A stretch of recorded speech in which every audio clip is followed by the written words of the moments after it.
한강의 소설 채식주의자가 노벨 문학상을 수상한 다음에 이 책을 찾는 사람들이 부쩍 늘었다고 하죠. 이렇게라도 책을 읽는다는 게 어디냐 생각이 되면서도 이런 일이 있어야만 책을 찾는 얄팍한 대중들의 가벼운 속셈에 그저 실수만 나옵니다.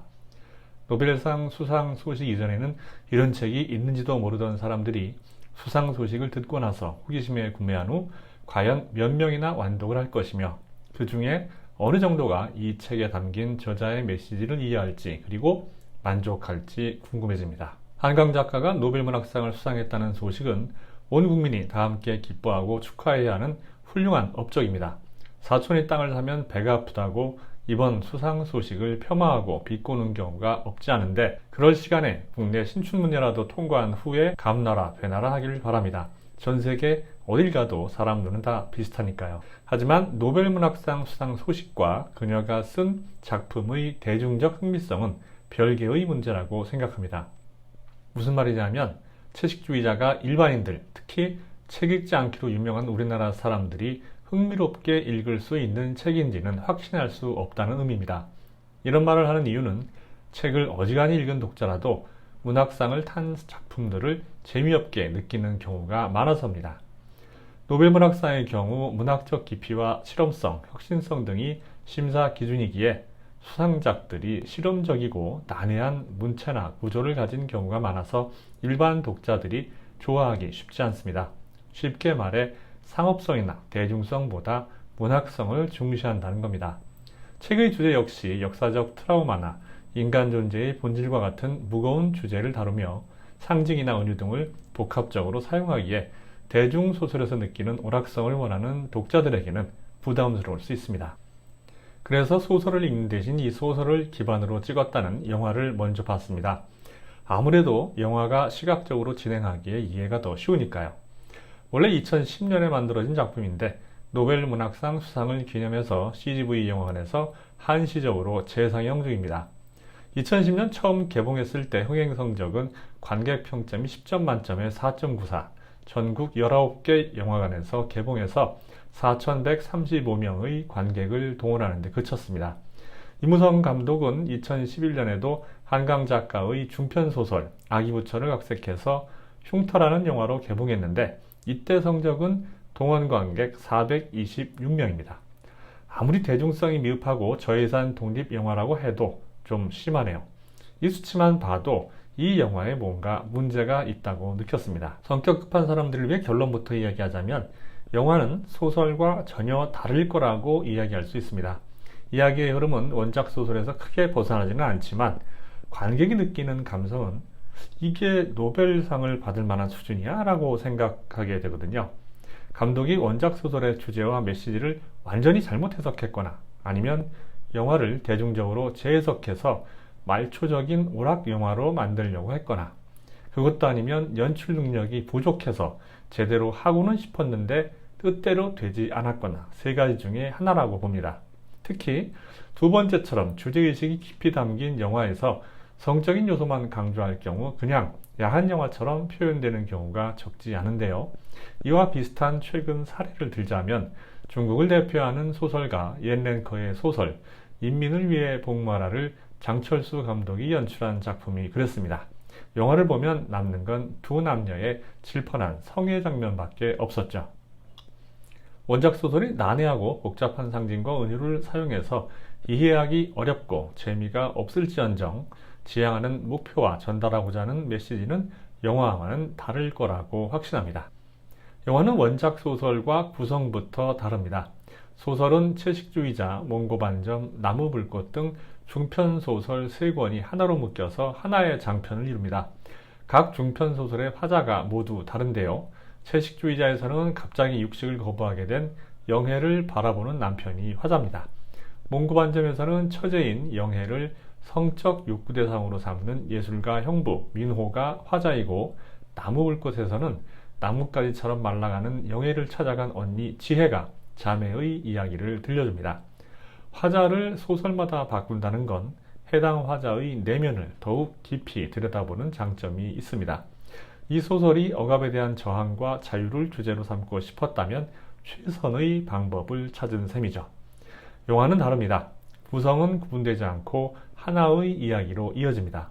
내면의 이야기를 들려주고 전체 이야기를 조망하는 역할은 언니인 지혜가 맡습니다. 덕분에 지혜가 간섭할 수 없는 장소와 시간에 벌어지는 사건들에 대한 설명은 누락되어 있습니다.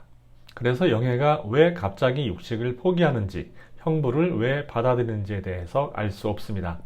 영애가 처음엔 형부를 거부하다가 그 다음부터는 거리낌 없이 관계를 유지하는데 남편을 대하는 태도와 앞뒤가 맞지 않습니다.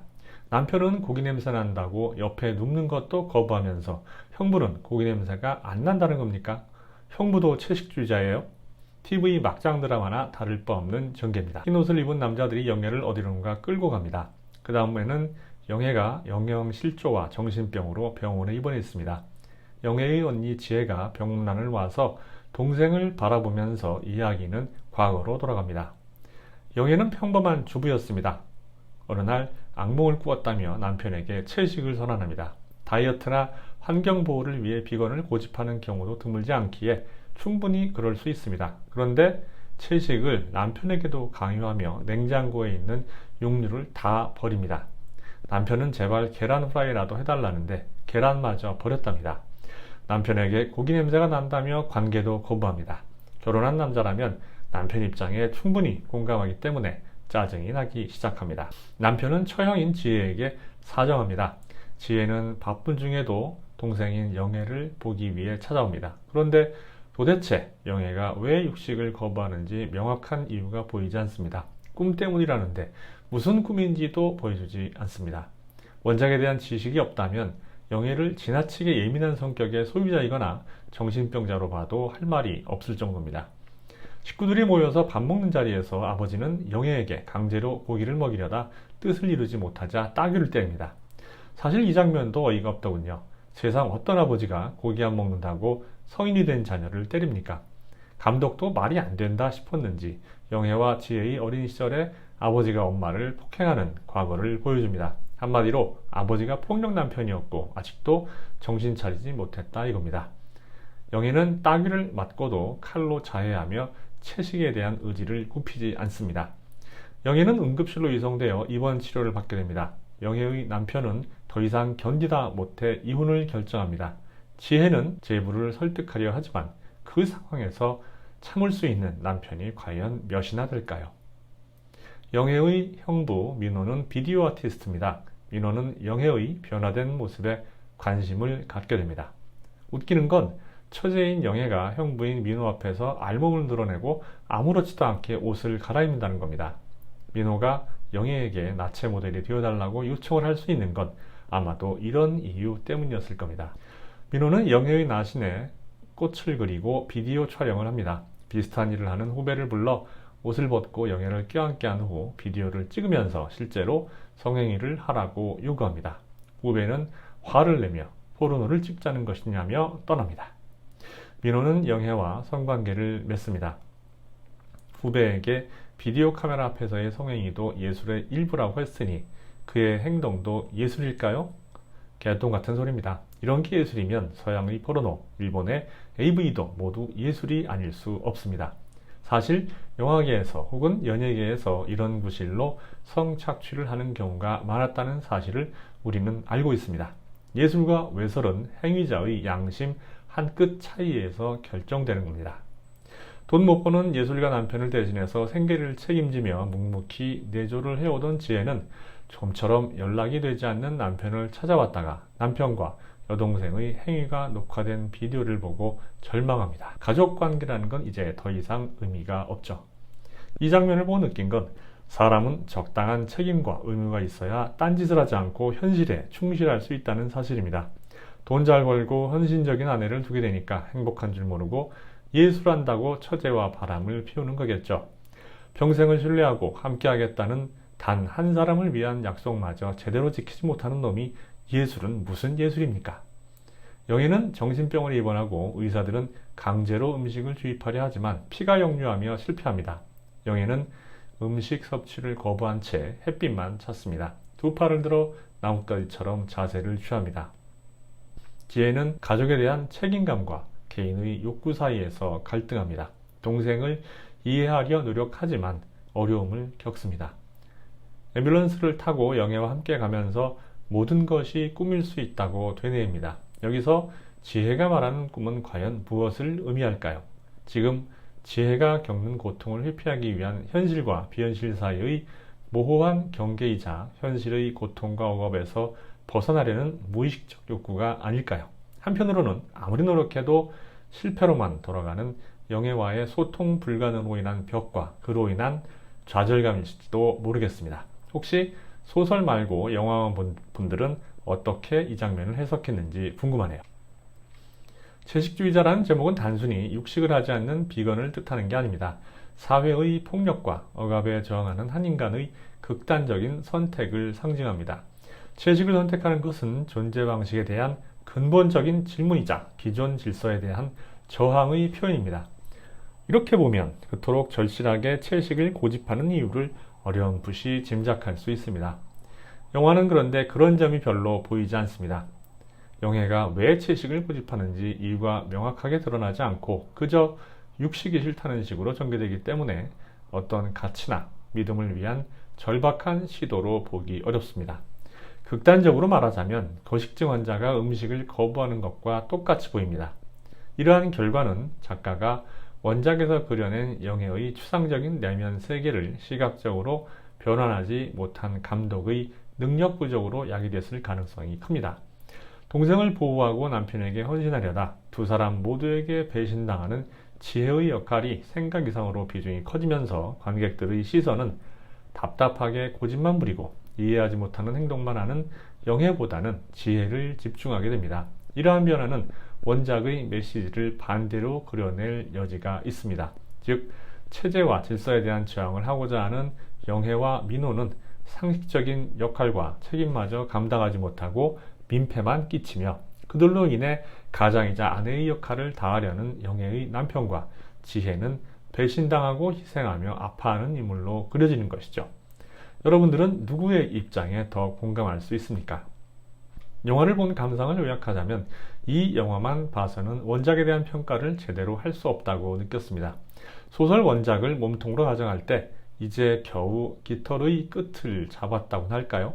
그러니 이 영화만으로 원작이 어떻다고 언급하는 것은 장님이 코끼리 앞다리를 만지고 나서 코끼리가 어떻게 생겼다고 하는 것과 마찬가지라고 생각을 합니다. 그래서 이 영화의 리뷰는 소설과 연계하지 못하고 영화에 한해서 할 수밖에 없었습니다.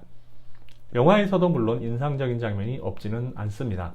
영애가 창문 밖을 보며 나무처럼 팔을 벌리고 서 있는다거나 물구나무를 서서 꿈 이야기를 하는 장면입니다. 그런 내면 묘사가 구체적으로 이어지지 않기에 그것만으로는 영애가 무엇을 위해 채식을 고집하는지 확신하기가 어렵습니다. 소설을 보지 않은 상태에서 약간의 위험을 감수하며 짐작해 보자면 이렇게 된 이유는 소설과 영화의 장르적 특성에 기인한다고 봅니다.